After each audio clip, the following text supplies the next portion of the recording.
जी बिस्मिल्लाहिर्रहमानिर्रहीम।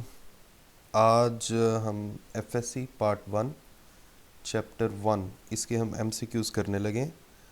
तो चलें अपना लेक्चर शुरू करते हैं।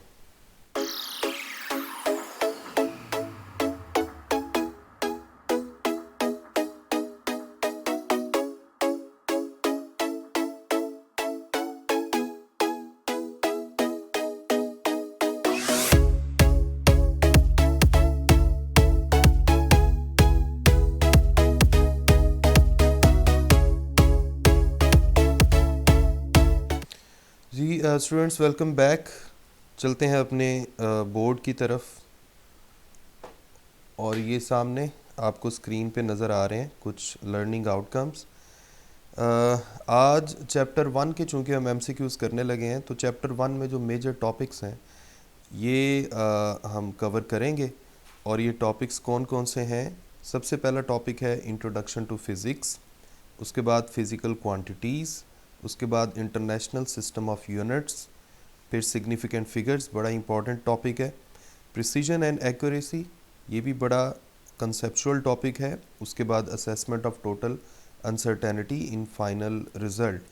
और आखिरी जो टॉपिक हम कवर करेंगे आज वो है डायमेंशंस ऑफ फिज़िकल क्वांटिटीज़। तो सिंपल सी बात है, अगर आप इनसे रिलेटेड क्वेश्चंस करना चाहते हैं तो आपको ये सारे टॉपिक्स जो हैं इनमें जो जो कॉन्सेप्ट हैं, बेसिक कॉन्सेप्ट्स, और जो जो इनके अंदर फार्मूला हैं वो आपको क्लियर होने चाहिए। तो सबसे पहले हम चलते हैं इंट्रोडक्शन टू फिज़िक्स की तरफ, जिसमें एक क्वेश्चन है जो बोर्ड में आया भी हुआ है, the branch of physics which deals with the ultimate particles.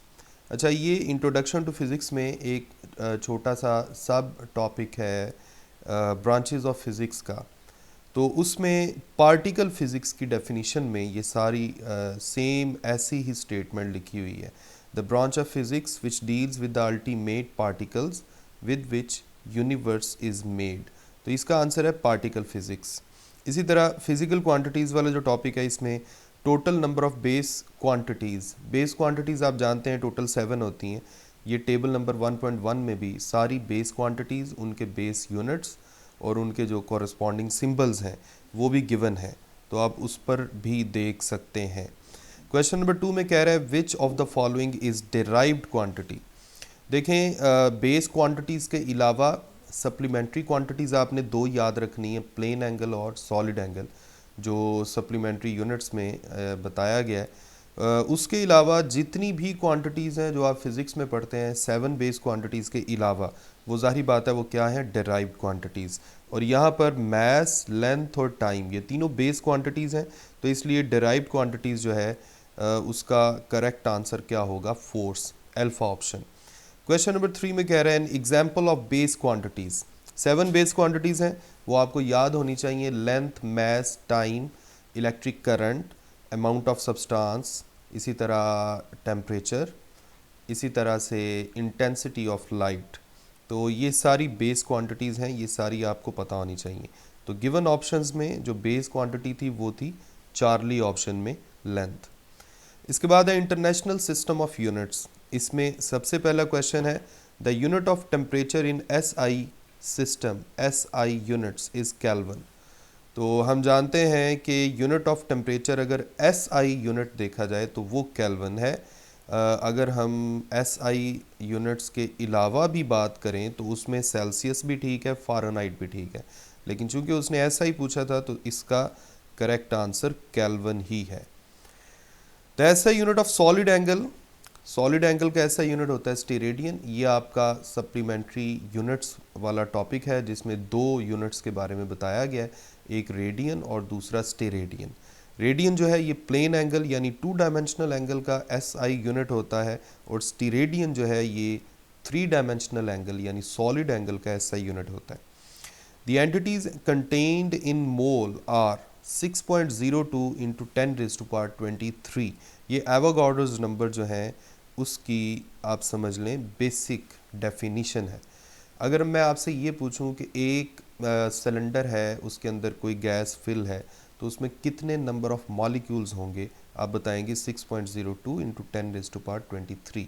इसी तरह अगर मैं आपसे ये पूछूं कि एक कोई गैस है, उसके मॉलिक्यूल्स हैं 1 मोल मॉलिक्यूल, उसके अंदर कितने नंबर ऑफ एटम्स होंगे, तो आप बताएंगे एवोगाड्रोस नंबर ऑफ एटम। इसी तरह कोई मैं एटम की अगर एटम का नाम यूज़ करता हूँ कि इसके अंदर कितने पार्टिकल्स हैं, यानी सब एटॉमिक पार्टिकल्स हैं, तो वो भी एवोगाड्रोस नंबर ऑफ पार्टिकल्स हैं। क्वेश्चन नंबर 4 में कह रहे हैं light year is the unit of distance. Light year जो है ये आपका एक न्यूमेरिकल भी है क्वेश्चन चैप्टर नंबर 1 का, जिसमें उसने लाइट ईयर की डेफिनेशन भी बताई है। It is actually the distance covered by light in vacuum in 1 year. एक साल में लाइट अगर वैक्यूम में चलती रहे तो वो इतना डिस्टेंस कवर करेगी। इसके बाद है S I unit of viscosity. Viscosity का ऐसा यूनिट होता है Newton second per metre square. ये किस तरह से, अगर आप चैप्टर 6 जो है उसमें ड्रैग फोर्स वाला टॉपिक अपने माइंड में ले आए, जिसमें आपने ड्रैग फोर्स का ये एक फार्मूला पढ़ा था 6 पाई ईटा आर वी। ये स्टोक्स लॉ है असल में। यहाँ से आप ईटा जो है उसका फार्मूला बना सकते हैं, drag force divided by 6 pi R V. अब चूंकि ड्रैग फोर्स का यूनिट जो है वो न्यूटन होगा, नीचे 6 पाई का तो कोई यूनिट नहीं है, डिस्टेंस का यूनिट मीटर आ गया, और वेलोसिटी का यूनिट मीटर पर सेकंड। अब सेकंड ऊपर आके प्लस में आ जाएगा इसकी पावर, और मीटर का स्क्वायर ऊपर आके -2 हो जाएगा इसकी पावर। तो इस तरह से आपका करेक्ट आंसर हो गया बीटा, newton second per metre square. Question number 6 में कह रहा है symbolically the solid angle is represented by S R dot. ये स्टीरेडियन का सिंबल है। क्वेश्चन नंबर 7 है the SI unit of solid angle steradian. ये पहले भी क्वेश्चन आ चुका है, अभी थोड़ी देर पहले आपने किया था। Light year gives the measurement about distance. ये अभी मैंने आपको लाइट ईयर की डेफिनेशन बताई है कि ये असल में डिस्टेंस है, which is not the base unit in SI units. अच्छा, इसमें वो कह रहा है कि कौन सा बेस यूनिट नहीं है। जाहिर बात है, अगर किसी बेस क्वांटिटी का यूनिट नहीं है तो समझें वो डिराइव्ड क्वांटिटी का यूनिट है या सप्लीमेंट्री क्वांटिटी का यूनिट है। तो यहाँ पर जूल जो है ये बेस यूनिट नहीं है, ये डिराइव्ड यूनिट है। और जूल हम जानते हैं ये वर्क का ऐसा यूनिट है या एनर्जी का ऐसा यूनिट है। क्वेश्चन नंबर 10 में कह रहा है विच इज़ डिराइव्ड यूनिट। तो यहाँ भी डेल्टा ऑप्शन करेक्ट है, न्यूटन। बाकी तीनों जो है ये बेस यूनिट्स हैं। कैंडला इंटेंसिटी ऑफ लाइट के लिए यूज़ किया जाता है। बीटा में एम्पेयर लिखा हुआ है, ये इलेक्ट्रिक करंट का एस आई यूनिट है जो बेस यूनिट है। इसी तरह केल्विन जो है ये टेम्परेचर के लिए एस आई यूनिट यूज़ किया जाता है। नेक्स्ट क्वेश्चन है सप्लीमेंट्री यूनिट्स आर 2। अभी मैं थोड़ी देर पहले आपको बता के आया हूँ कि सप्लीमेंट्री यूनिट्स 2 तरह के हैं, रेडियन और स्टीरेडियन। क्वेश्चन नंबर 2 में कह रहा है force in terms of base units kilogram metre per second square. ये किस तरह से, आप इसमें याद रखेंगे Newton second law of motion, F is equal to M A. Mass की जगह किलोग्राम आ गया, और एक्सेलरेशन जो है इसका यूनिट होता है मीटर पर सेकंड स्क्वायर। अब किलोग्राम भी बेस यूनिट है, मीटर भी बेस यूनिट है, सेकंड भी बेस यूनिट है, इसलिए इसका मतलब है बीटा ऑप्शन करेक्ट है। The SI unit of spring constant. अब हम जानते हैं स्प्रिंग कांस्टेंट क्या होता है। स्प्रिंग कांस्टेंट का चैप्टर 7 में आपने हुक्स लॉ पढ़ा था, वहाँ से स्प्रिंग कांस्टेंट के जो है इसका फार्मूला हम बना सकते हैं F/x। अब F जो है इसका यूनिट न्यूटन होगा, X बेसिकली एक्सटेंशन है, इसका यूनिट होगा मीटर। तो इस तरह से आपके पास आ जाएगा newton per metre, beta option. Question number 4 में कह रहे हैं the number of base units are 7। ये पहले भी बात हो चुकी है। The SI unit of coefficient of viscosity. अब यहाँ जो कोफिशिएंट ऑफ विस्कोसिटी के यूनिट्स सारी ऑप्शंस में आपको नज़र आ रहे हैं, ये बेस यूनिट्स की फॉर्म में गिवन है। तो यहाँ पर भी हम दोबारा से कोफिशिएंट ऑफ विस्कोसिटी के यूनिट्स बनाते हैं। अभी थोड़ी देर पहले मैं ऊपर लिख के आया हूँ न्यूटन सेकेंड पर मीटर स्क्वायर, तो अब आप इसको बेस यूनिट्स में कन्वर्ट कर लें। अभी थोड़ी देर पहले हमने फोर्स का न्यूटन जो यूनिट है उसको बेस यूनिट्स में किया था, वो है kilogram metre per second square. 1 second पहले से मौजूद है, नीचे मीटर स्क्वायर भी पहले से मौजूद है, 1 मीटर इससे कैंसिल हो गया। अब ऊपर सेकंड की पावर -2 है और 1 सेकंड की पावर +1 है, आपके पास रिज़ल्ट बचेगा सेकंड की पावर -1। नीचे वाला 1 मीटर है, ये भी ऊपर आकर बन गया पर मीटर। इस तरह से kilogram per metre per second, beta option. Question number 6 में कह रहा है the angle made by ice cone at its edge is solid angle. Ice cone at its edge, ये किस तरह से आप इसको इमेजिन करेंगे? देखें, फर्ज करें एक कोन मैं बनाता हूँ, एक पेज में ढूंढ रहा हूँ, पेज मुझे मिल नहीं रहा, चलिए अभी देख लेते हैं। अच्छा ये देखें,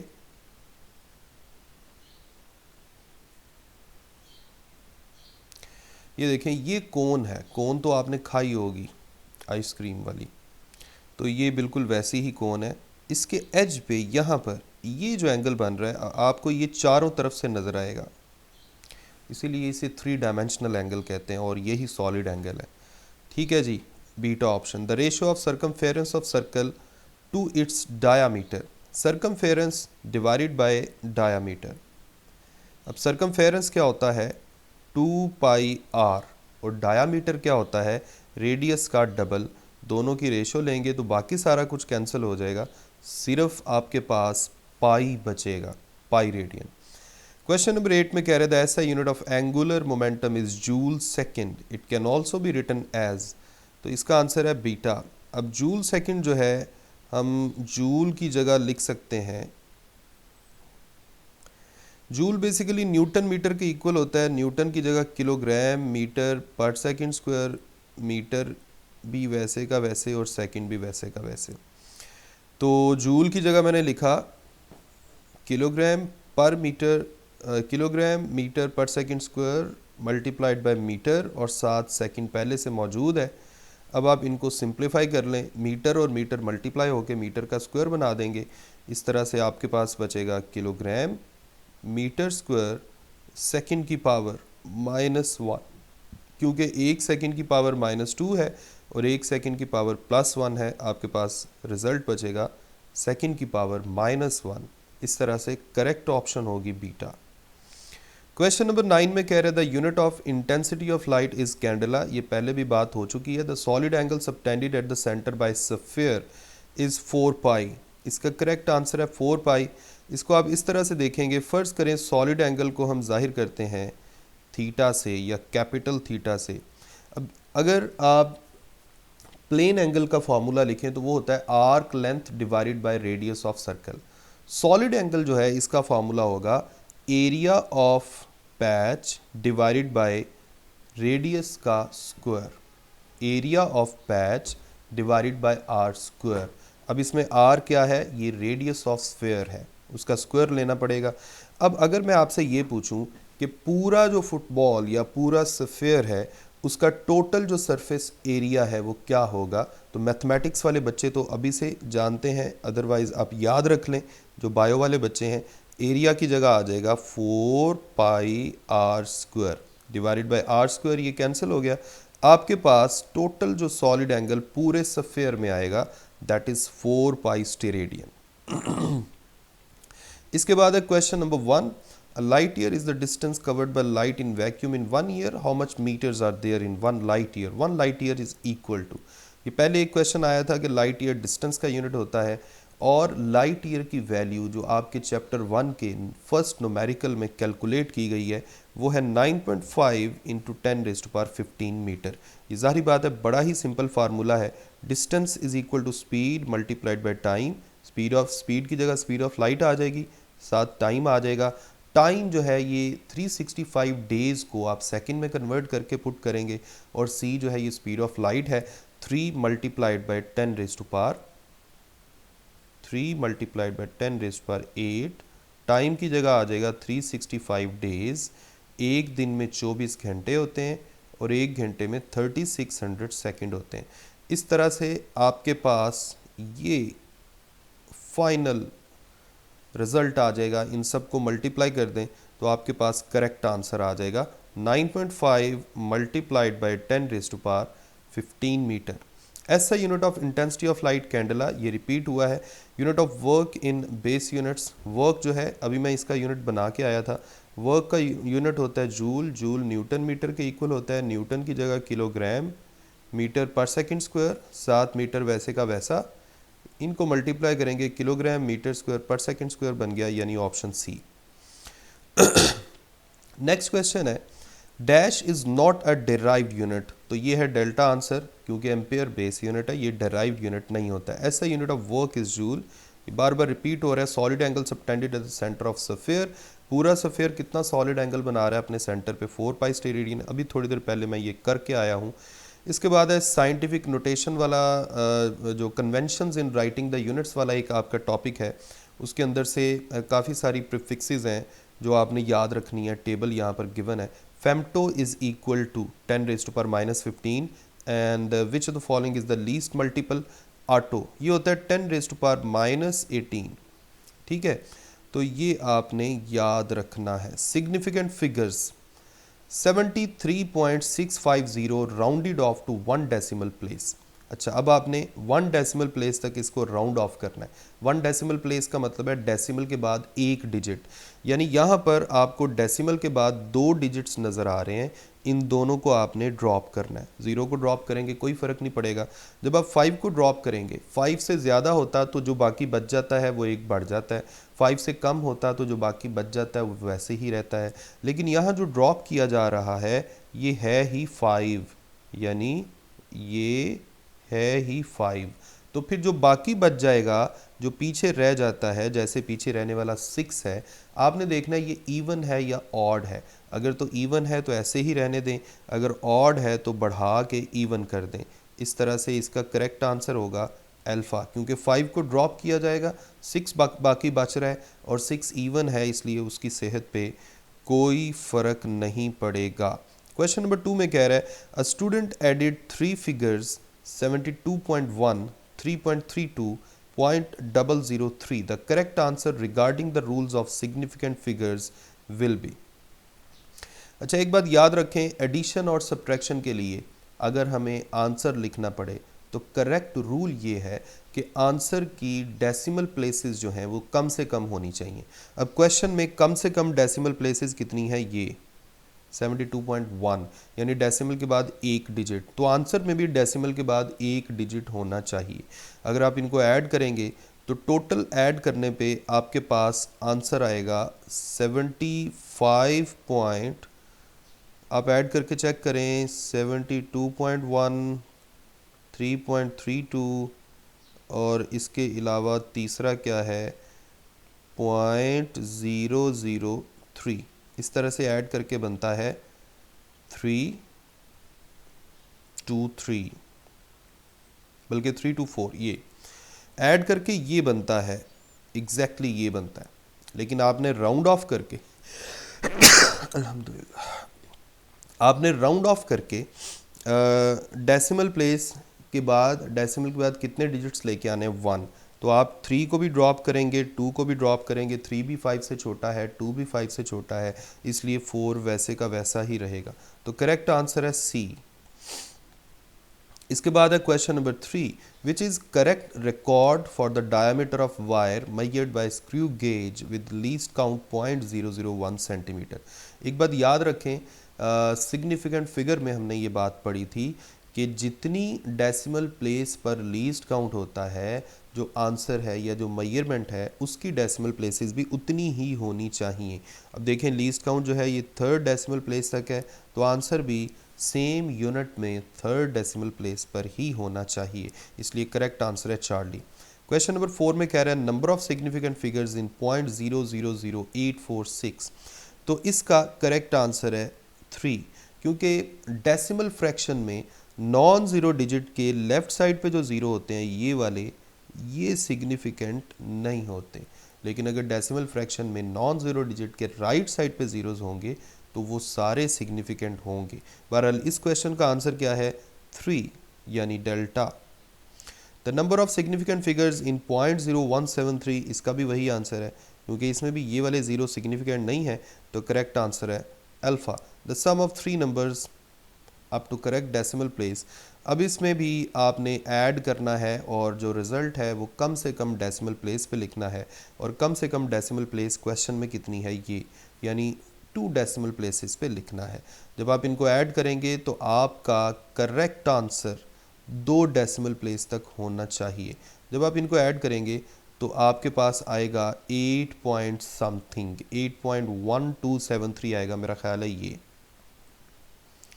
पूरा ये आएगा। लेकिन करेक्ट आंसर कितना होना चाहिए डेसिमल के बाद 2 डिजिट्स पे, तो उसके लिए आप क्या करेंगे, आप इस 3 को ड्रॉप करेंगे, ये 5 से छोटा है कोई फ़र्क नहीं पड़ेगा।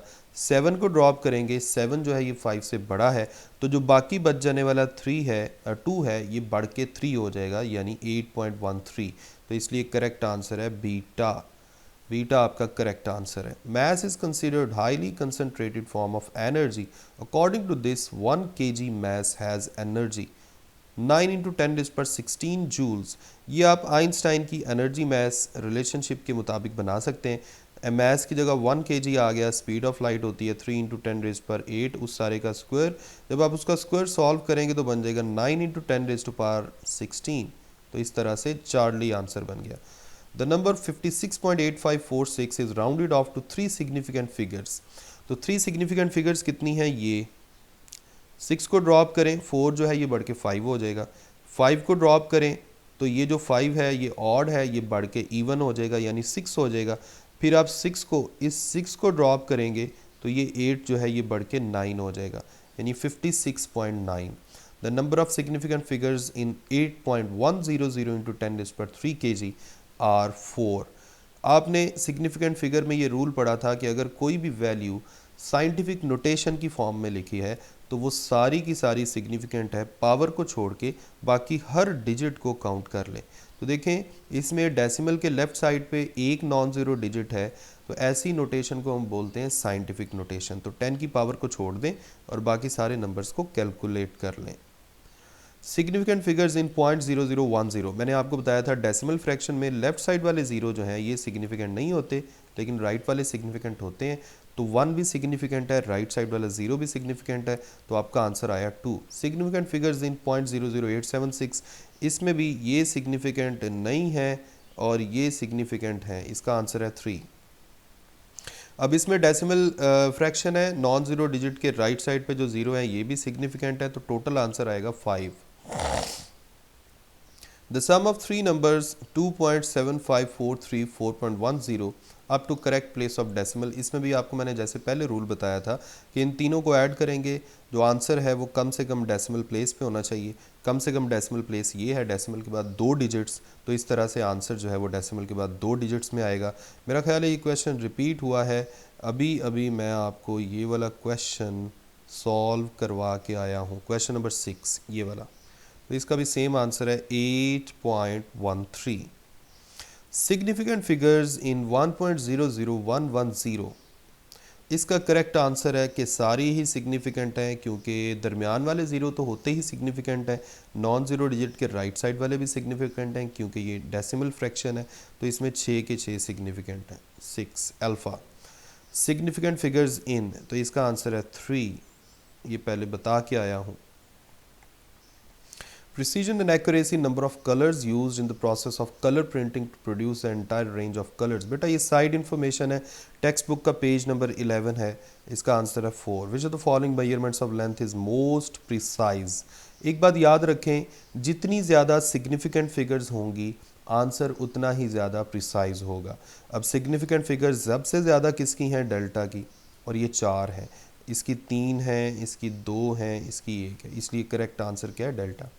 Assessment of total uncertainty in the final result, सबसे पहले जो है वो 2 मेजरमेंट्स को सब्ट्रैक्ट कर रहा है। अब जानते हैं कि एडिशन और सब्ट्रैक्शन में जो आंसर है, यानी जो टोटल आंसर है, उसकी जो अनसर्टेनिटी है वो कैसे कैलकुलेट की जाएगी। जितनी वैल्यूज़ को आपने ऐड या सब्ट्रैक्ट किया है उनकी एब्सोल्यूट अनसर्टेनिटी यानी लीस्ट काउंट को ऐड करके। तो जब आप 26.8 में से 10.5 माइनस करेंगे, क्योंकि उसने बोला कि माइनस करना है, तो इसका आंसर आएगा 16.3। अब जब माइनस या ऐड करना हो दो वैल्यूज़ को या मेजरमेंट्स को, तो एब्सोल्यूट अनसर्टेनिटीज़ को हमेशा ऐड ही करते हैं। तो 0.1 सेंटीमीटर और 0.1 सेंटीमीटर मिलके हो जाएंगे 0.2 सेंटीमीटर, इसलिए करेक्ट आंसर है beta. For assessment of total uncertainty in final result obtained by multiplication and division, percentage uncertainties are added. Addition और सब्ट्रैक्शन के केस में एब्सोल्यूट अनसर्टेनिटीज को ऐड किया जाता है, और डिवीजन या मल्टीप्लिकेशन के केस में पहले परसेंटेज अनसर्टेनिटी कैलकुलेट करें और बाद में उसको ऐड करते हैं। Percentage uncertainties in the measurement of mass, mass की परसेंटेज अनसर्टेनिटी ये है, वेलोसिटी की परसेंटेज अनसर्टेनिटी ये है, और वो आपसे कह रहा है maximum uncertainty in the measurement of kinetic energy. अब काइनेटिक एनर्जी जो है इसका फॉर्मूला होता है हाफ mv²। अब चूंकि हाफ तो कांस्टेंट है, इसकी तो कोई अनसर्टेनिटी नहीं होगी, इसका मतलब है काइनेटिक एनर्जी की जो अनसर्टेनिटी है वो डिपेंड करती है mv² की अनसर्टेनिटी पे। अब आप सबसे पहले देखें v² की अनसर्टेनिटी कैसे आएगी। हमने पढ़ा था कि पावर के केस में जो पावर है वो परसेंटेज अनसर्टेनिटी से मल्टीप्लाई होगी। वेलोसिटी की परसेंटेज अनसर्टेनिटी है 3, तो आपके पास आ जाएगा 6%। इसी तरह m और v² को अगर मल्टीप्लाई करना हो तो इनकी परसेंटेज अनसर्टेनिटीज ऐड हो जाएगी। मैथ्स की परसेंटेज अनसर्टेनिटी है 2% ये वाली, और इसमें वेलोसिटी के स्क्वायर की जो परसेंटेज अनसर्टेनिटी है यानी 6%, ये ऐड होके आपका करेक्ट आंसर आ जाएगा 8%। ठीक है, इसके बाद है आपका last topic dimensions of physical quantities. Pressure की डायमेंशन उसने पूछी है, तो डायमेंशन निकालने का बड़ा ही आसान मेथड है, और वो ये है कि सबसे पहले आप फार्मूला लिखें। प्रेशर का फार्मूला होता है फोर्स पर यूनिट एरिया, उसके बाद इसके बेस यूनिट्स बनाएं, kilogram metre per second square, ये फोर्स के बेस यूनिट, एरिया का होता है मीटर स्क्वायर, ये कैंसिल हो गया। इसको बेस यूनिट को ज़रा सीधा करके लिख लें, किलोग्राम डिवाइडेड बाय मीटर और सेकंड स्क्वायर भी नीचे जाके पॉजिटिव हो जाएगा। अब आप बड़ी आसानी से इसको डायमेंशंस में कन्वर्ट कर सकते हैं। किलोग्राम की मैस का यूनिट है उसकी dimension capital M, metre length का यूनिट है कैपिटल L, सेकंड टाइम का यूनिट है कैपिटल T।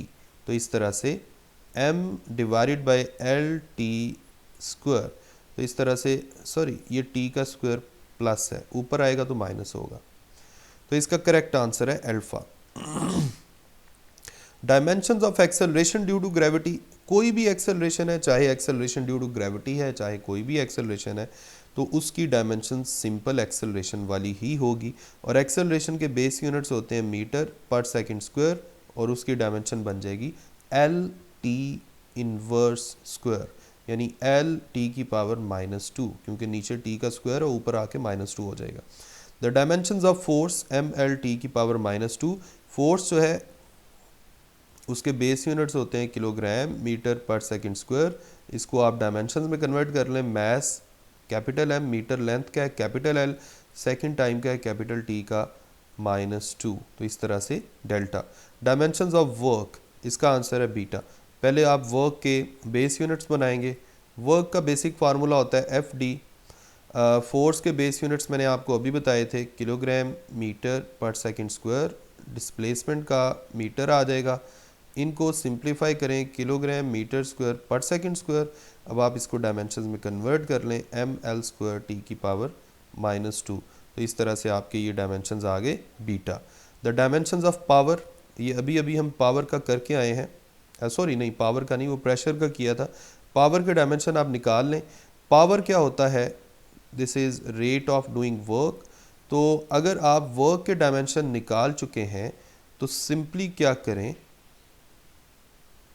नीचे एक और टाइम आ जाएगा, इसको ऊपर ले आए तो बन जाएगा ML स्क्वायर T की पावर -3, यानी आपका करेक्ट आंसर आ गया चार्ली। क्वेश्चन नंबर 6 में कह रहा है M की पावर 0, L की पावर 0, T की पावर -1। अब इसमें सिर्फ टाइम है, T की पावर -1 है, ये नीचे जाके +1 हो जाएगा, इसका मतलब है ये टाइम का इन्वर्स है। और टाइम का इन्वर्स क्या होता है, फ्रीक्वेंसी। हम जानते हैं frequency is equal to time period का इन्वर्स, तो जारी बात है इसकी डायमेंशन टाइम का इन्वर्स आएंगी। Dimensions of coefficient of viscosity, अभी अभी ऊपर हम कोफिशिएंट ऑफ विस्कोसिटी के बेस यूनिट्स बना के आए थे, kilogram per metre per second. तो अब बड़ी आसानी से इसको डायमेंशंस में कन्वर्ट कर सकते हैं, और वो बनेगा ML इन्वर्स T इन्वर्स, तो ये आपका करेक्ट आंसर आ गया alpha. Dimensions of force M L T की पावर -2, ये आप यहाँ भी क्वेश्चन नंबर 3 में भी करके आए हैं, तो ये सेम ही क्वेश्चन है। तो मैं एक दफ़ा आपको ये सारा जो हमने किया है ये मैं एक दफ़ा दिखा देता हूँ। ये देखें, ये सारा पेपर है या MCQs हैं सारे के सारे। एक दफ़ा फिर देख लें। अगर आप स्क्रीनशॉट लेना चाहते हैं तो आप स्क्रीनशॉट भी ले सकते हैं। ओके जी, ये था आपका चैप्टर नंबर 1। अब हम चलते हैं वापस, और वापस जाके फिर हम आपसे अल्लाह हाफिज़ कहते हैं। ठीक है जी, ये था चैप्टर 1। नेक्स्ट मैं वीडियो बनाऊंगा चैप्टर 2 की MCQs की बनी हुई है, चैप्टर 3 के MCQs की भी बनी है। नेक्स्ट इंशाल्लाह चैप्टर 4 के MCQs की वीडियो हम देखेंगे। तब तक अपना ख्याल रखें, मुझे अपनी दुआ में याद रखें। अल्लाह हाफ़िज़।